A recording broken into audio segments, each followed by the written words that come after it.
Osman,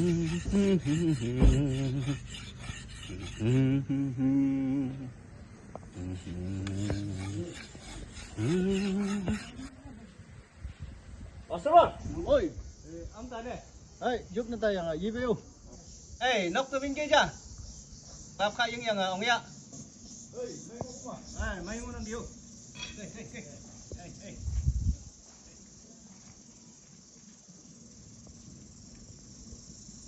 Mấy lắm, các cái nào. Pastor, Ôi, sabi mo. sao vậy yêu? Mấy hôm qua. May mo kung saan siya kayo. Đây.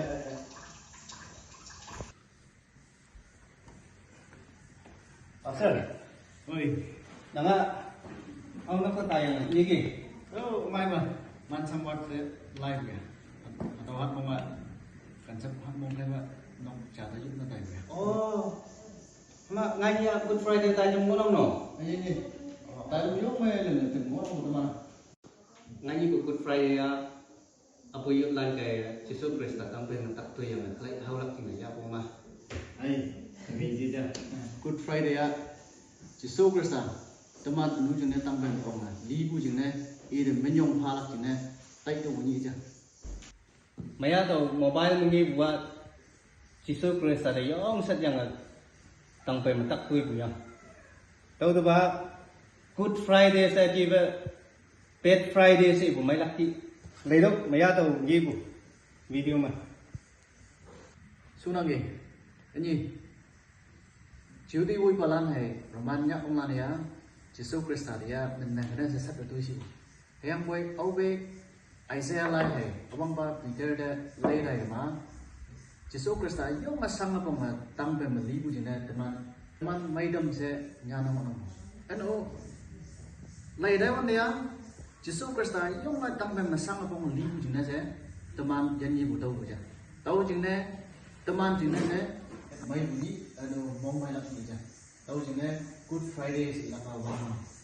Lay, Good Friday ni teman anu jene Jisu tang ben ni ku jan seba. Supoi Jisu wang beng hajani sau de teman ni man bu anu man yang wan ni bu yang tau de ba. Teman anu jene ni ku jan sa ni bai lo. Gì? Bằng là nhóm mê tông vậy? Em coi bài vật từ lấy ra bằng đi á, bài vật mình nhóm mê nhàn không? Em coi các ông nhân anh, cũng lên lên nhàn một quán, tâm hay if như đây tao bảo Philip ta học mà đi lắc gì vậy? Em coi tâm hay if như vậy, tao bảo Philip học cái vậy, mấy giờ đi vậy? Giờ ham mà đi ăn gì? Hay em á, các ông mà anh nuôi bao nhiêu? Tao bảo anh nuôi cái vậy, các ông lan sang nuôi sao tâm? Ano, tao bảo anh nuôi cái vậy, các ông hay teman đi ba mà chạy mà, hay cái ngõ buổi chiều chả mà.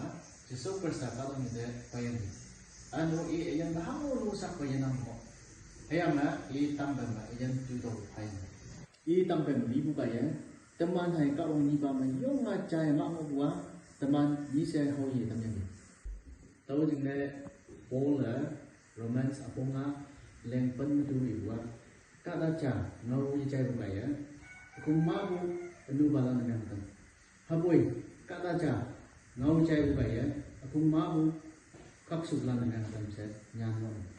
Tao chừng này, teman anu chừng này đi puja sih puja. Ma Good Friday ni Jisu tang ben ni ku jene teman mulan ni ku tau show yang lo.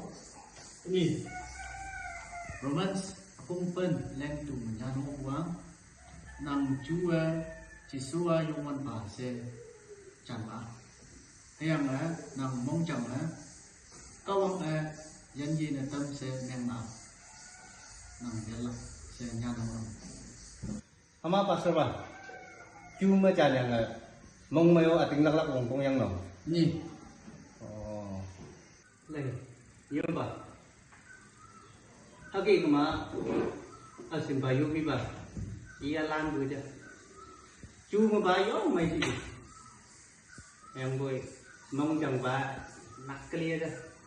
Iki buka dah molawan dan awai hanti satjang satu Thailand na nanggu. Hey, nanggo.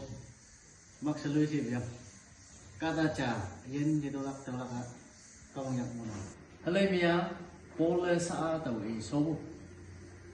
Romans lain yang bucu hewan dia au hi kat lan Jesus Christ ada mong chang ma ting lak chung ma chan lak tau kat lan dia Romans nyak bong lan yong ma tui te ya sat yang tui noi tui mo jang teman ting lak ku he iman ting lak ku hen lak hi iman ting lak ku Jesus Christ jing se yen than pa li noi li lak se iman ting lak ku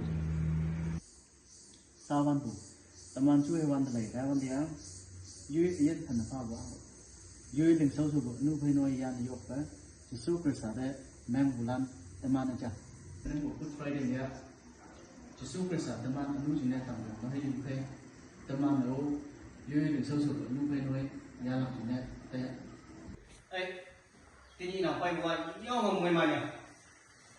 Good Friday chứ mấy cái oh mày sinh nhật gì? Good Friday sa ba chứ very very good Friday say you have you. Cái gì? Pastor Dung ni clap xem cái. Không chưa. Đó xong rồi ngay cái.